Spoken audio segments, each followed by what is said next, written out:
Everybody, my name is Paul. I'm a beaver trapper out of southeastern Kentucky, and I'm going to show you guys how I catch the majority of my beaver down here. So right here, what we have going on is we have a dam across the spillway on this old coal pond here.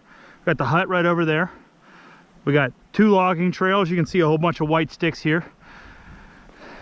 This beaver, or this pond here, has beavers in it, and they're chopping down all the trees the whole way up the bank, clogging up all the water. This lake has way too much water in it right now. So these guys called us to come out and catch a few and to drain the pond. So I'm going to show you guys what we usually do to catch most of these things. Right here in front of me, you can see where they have a slide going up the hill, and they're coming up in all different directions. You can see right over there they have the same one. This one is a good location for a set because it's kind of pronounced. It has a dig in like right here, so the beaver, if you set a trap right in front of here, the beavers really can't go around that trap. So what we're going to do is we're going to get a little bit of mud from around here, mud up the bank here,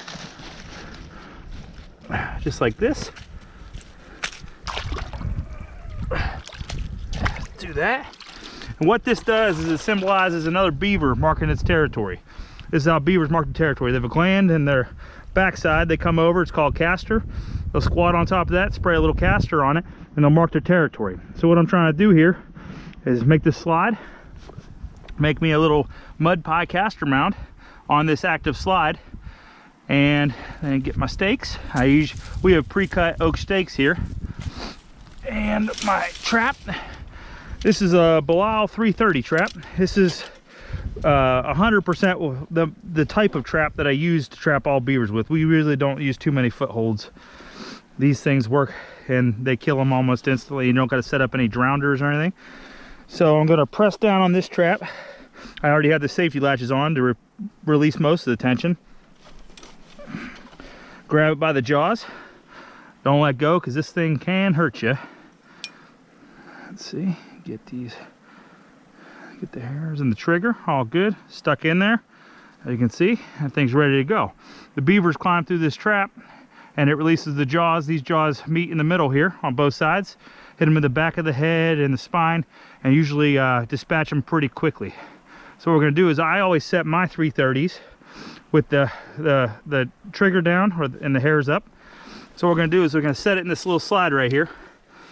I usually like to set them a little deeper, just like that.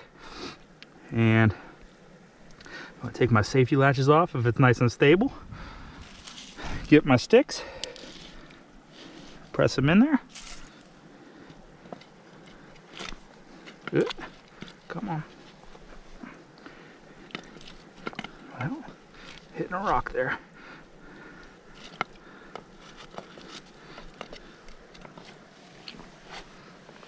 There she goes. All right, so then we got our mud pie, and we're mixing a little bit of castor. So, you know, what we usually use is Dobbin's Lure backbreaker. We got a little custom stuff right now that our one buddy John Wilkinson made for us. He's a trapper up in Pennsylvania there. Pretty good guy, and pretty damn good lure. So you get a little stick here,